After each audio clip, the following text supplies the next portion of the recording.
Do you like guns and VR? Well then, there's a game out now for MetaQuest that's definitely going to be for you. It's called GunX, and you can download it now for MetaQuest headsets.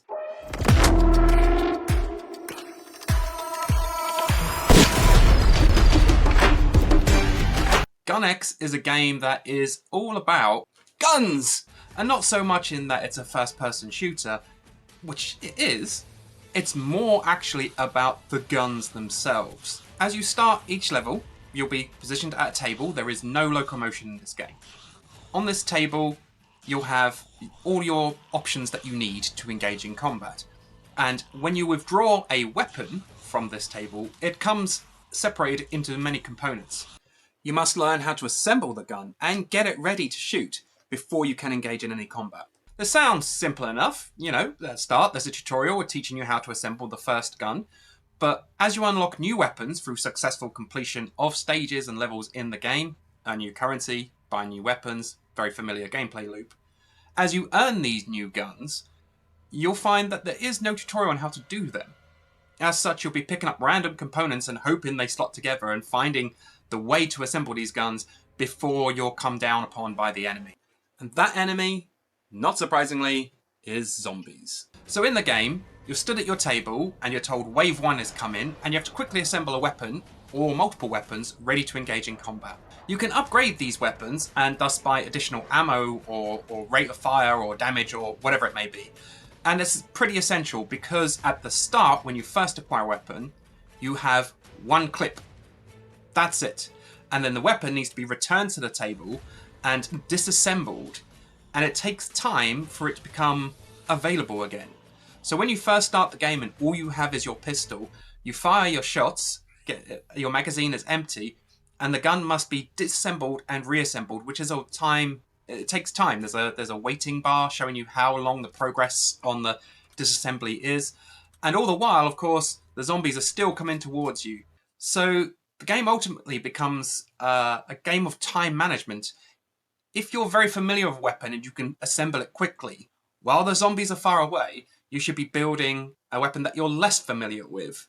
Hopefully you'll finish it before zombies get close enough. But if you don't, you can put that to one side and quickly pick up the one that you are familiar with, put it together and get into the action, take out a few zombies, return to the one that you're less familiar with. And so it's about taking the time between building the weapons and actually using them in order to survive. Now, there is a wealth of weaponry in GunX. We're not going to show all of it in this video because we want some surprises for you guys, but the list of weapons that you can get is fairly extensive and they are quite varied. Also, the requirements to build them are very different, obviously. They are essentially simulations of real-world gun assembly. And as such, you are compelled to continue going through the levels and unlock more currency to get new weapons and try them out. But there's also things like Molotov cocktails and dynamite, which is interesting. Now, these are like emergency buttons. If you're finding that you're overwhelmed and you've got no weapons ready and so on, you can quickly grab a bottle and fill it up with petrol and shove a rag in it, light it and throw it at the enemy.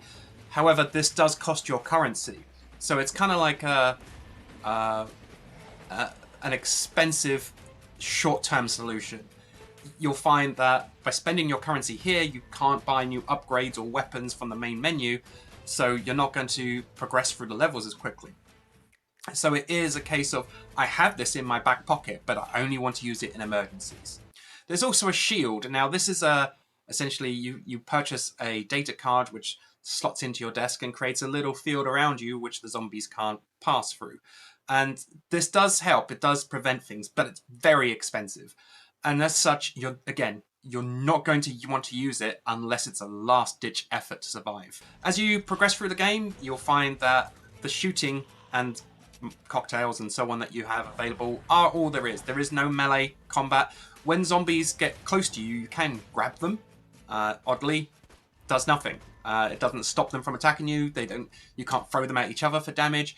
You can't punch them or pistol whip them or anything. It is only the guns. So, of course, you're going to want to invest in upgrading those guns as quickly as possible. I found that when I was playing through, I'm not particularly great with guns, right? I mean, I'm British. I've never really been around guns. And so I found that my first option was to extend the clip size and buy an additional magazine on every time I build that initial pistol. And this helped me significantly because I had 2 rounds of several bullets to fire into the enemy to stall them while I was working out how to build another gun with no tutorial. Now, the building of the guns is like a snap system. You pick up one component, another one, a little circle appears showing that it goes together here. However, it doesn't tell you the order in which things go together. So often you'll be building one part of the gun and ready to attach it, and then realize that actually the thing you're attaching it to needs a lot more doing to it before they're ready to be attached. So it is a big case of trial and error here. You will need to learn how to assemble these guns, but it does come in time. With the initial pistol, having played for quite some time on GunX now, I'm pretty good at putting that initial pistol together. And the rifle that I bought shortly after that, you know, I sometimes get confused about a couple of bits, but it generally works quite well. The biggest issue, however, is that if you have a gun on the table and you spawning another one, the components will easily get mixed up. Before spawning, you need to move everything you have on the table far to one side. And even then, you run the issue that components are going to be too close to each other, and when you try to pick them up, you're going to be picking up the wrong thing. So there needs to be a bit more relation between what you're wanting to grab and what is actually being grabbed, especially as the game is under time pressure. There's several times when I died, when I lost the level, simply because 2 magazines were piled on top of each other and I could not get to the one underneath, the one I actually wanted to load my gun. GunX is limited in that, you know, it's just you standing at a desk and zombies coming towards you, so there's not really much it has to do in terms of visual quality. But the environments that are there are pretty high standard. Having recently played things like Hard Bullet and Tunnels, these games, which we obviously have reviewed here at 131XR, these games have elements which look nice and other elements which clearly aren't of the same quality. GunX, however, is consistent throughout. The environments are nicely detailed, the enemy models are pretty good for the quest, the gun models are obviously very high quality.